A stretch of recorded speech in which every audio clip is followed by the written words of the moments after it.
بسم اللہ الرحمن الرحیم۔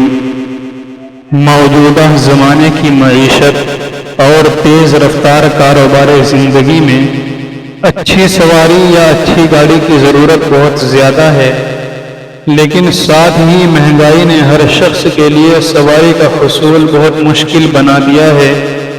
ان حالات کو دیکھتے ہوئے موجودہ زمانے میں کار یا آٹو موبائل فائنانسنگ کے بہت سے ادارے قائم ہو چکے ہیں، لیکن ان میں سے اکثر ادارے سودی نظام کے تحت کام کرتے ہیں اور سودی قرضے دیتے ہیں، جبکہ شرعی لحاظ سے سود اور سودی قرضے کا معاملہ کسی طور پر بھی جائز نہیں ہے۔ البتہ یہ بھی ضروری ہے کہ ہاؤس فائنانسنگ کی طرح آٹو موبائل فائنانسنگ کا بھی کوئی ایسا طریقہ تجویز کیا جائے جو سودی نظام پر مشتمل طریقے کا متبادل بن سکے۔ چنانچہ اسلامی نظریاتی کونسل نے اور اسلامی فقہ اکیڈمی کے جید علماء کرام اور اقتصادی ماہرین نے مل کر کار فائنانسنگ کے بعض جائز طریقے وضع کیے ہیں۔ ان میں سے ایک طریقہ مشارکہ متناقصہ کا ہے، جو کہ مندرجہ ذیل طریقے سے ہے۔ نمبر 1، سب سے پہلے کلائنٹ یعنی گاہک اور کمپنی شرکت ملک کی بنیاد پر کار خریدیں گے، جس کے بعد وہ کار مشترک ہو جائے گی، اور جس فریق نے اس کی خریداری میں جس تناسب سے رقم لگائی ہوگی اس تناسب سے وہ اس کار کا مالک ہوگا۔ لہذا اگر دونوں فریقوں نے نصف رقم لگائی ہوگی تو اس کاروبار میں دونوں کی ملکیت آدھی آدھی ہوگی، اور اگر ایک فریق نے 1/3 رقم لگائی اور دوسرے فریق نے 2/3 رقم لگائی تو وہ کار اسی تناسب سے دونوں کے درمیان مشترک ہو جائے گی۔ نمبر 2، پھر کمپنی ماہانہ یا سالانہ کرایہ طے کر کے اپنا حصہ اس گراہک کو کرائے پر دے دے گی۔ نمبر 3، پھر اس کاروبار میں کمپنی کا جتنا حصہ ہے اس کو چند متعین یونٹوں میں مثلا 10 برابر حصوں میں تقسیم کر دیا جائے گا۔ نمبر 4، پھر فریقین آپس میں ایک متعینہ عرصے یا مدت کو طے کر لیں گے، مثلا 6 ماہ یا 1 سال کی مدت۔ پھر گاہک ہر ایک مدت میں کمپنی کی کل ملکیت کے ایک حصے کو اس کی قیمت ادا کر کے خرید لے گا۔ مثلا اس کار میں کمپنی کا جو حصہ ہے اس کی قیمت 2 لاکھ روپے ہے۔ پھر جب اس کو 10 یونٹوں میں تقسیم کر دیا تو ہر ایک یونٹ کی قیمت 20,000 روپے ہوگی۔ لہذا گاہک ہر 6 ماہ بعد کمپنی کو 20,000 روپے ادا کر کے اس کے ایک حصے کا مالک بنتا رہے گا۔ نمبر 5، گاہک جس قدر حصے یا یونٹ خریدتا رہے گا اسی حساب سے اس کی ملکیت میں اضافہ ہوتا چلا جائے گا اور کمپنی کی ملکیت اس کار میں کم ہوتی چلی جائے گی۔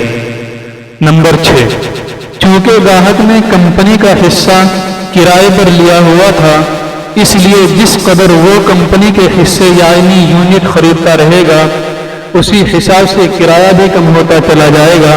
مثلا اگر کمپنی کے حصے کا کرایہ 1,000 روپے طے ہوا تھا تو گاہک جس قدر حصے خریدے گا ہر حصے کی خریداری کے بعد 100 روپے کرایہ کم ہو جائے گا۔ لہذا ایک حصے کی خریداری کے بعد کرایہ 900 روپے ہو جائے گا اور 2 حصوں کی خریداری کے بعد کرایہ 800 روپے ہو جائے گا۔ نمبر 7، یہاں تک کہ جب گاہک کمپنی کے 10 کے 10 حصے خرید لے گا تو وہ پوری کار گاہک کی ملکیت ہو جائے گی، اور اس طرح یہ شرکت اور کرایہ داری کے دونوں معاملے بیک وقت اپنی انتہا کو پہنچ جائیں گے۔ خلاصہ یہ کہ مشارکہ متناقضہ کی بنیاد پر آٹو موبائل فائنانسنگ کا یہ طریقہ 3 معاملات پر مشتمل ہے۔ ایک، فریقین کے درمیان شرکت ملک کا قیام۔ دوسرا، کمپنی کے حصوں کو گاہک کا کرائے پر لینا۔ تیسرا، کمپنی کے حصے کو مختلف حصوں میں تقسیم کر کے گاہک کے ہاتھ ایک ایک کر کے فروخت کر دینا۔ آٹو موبائل فائنانسنگ کا ایک دوسرے طریقے پر اس طرح بھی استعمال کیا جا سکتا ہے۔ مثلا زید مسافروں کو ٹرانسپورٹ کی خدمات مہیا کرنے کے لیے ایک ٹیکسی خریدنا چاہتا ہے تاکہ لوگوں سے لیے جانے والے کرایوں سے آمدنی حاصل کرے، لیکن اس کے پاس پیسوں کی کمی ہے۔ عمر ٹیکسی کی خریداری میں شرکت کے لیے تیار ہو جاتا ہے۔ وہ دونوں مشترکہ طور پر ایک ٹیکسی خریدتے ہیں۔ 80% قیمت عمر ادا کرتا ہے اور 20% قیمت زید ادا کرتا ہے۔ یہ ٹیکسی لوگوں کو سفری خدمات مہیا کرنے کے لیے لگا دی جاتی ہے، جس سے یومیہ 1000 روپے کی آمدنی ہوتی ہے۔ چونکہ عمر کا ٹیکسی میں 80% حصہ ہے، اس لیے اس پر اتفاق کر لیا گیا کہ کرائے کا 80% حصہ عمر کو ملے گا اور 20% حصہ زید کو ملے گا، جس کا گاڑی میں حصہ بھی 20% ہی ہے۔ اس کا مطلب یہ ہوا کہ 800 روپے یومیہ عمر کو اور 200 روپے زید کو حاصل ہوں گے۔ 3 ماہ بعد زید عمر کے حصے میں سے 1 یونٹ خرید لیتا ہے، جس سے عمر کا حصہ کم ہو کر 70% رہ گیا اور زید کا حصہ بڑھ کر 30% ہو گیا، جس کا مطلب یہ ہوا کہ اس تاریخ سے زید یومیہ آمدنی میں سے 300 روپے کا مستحق ہے اور عمر 700 روپے کا۔ یہ طریقہ کار جاری رہے گا یہاں تک کہ 2 سال کے اختتام پر ٹیکسی مکمل طور پر زید کی ملکیت میں ہوگی اور عمر اپنی اصل سرمایہ کاری کی رقم بھی واپس لے چکا ہوگا اور مذکورہ طریقے کے مطابق آمدنی میں اپنا حصہ بھی۔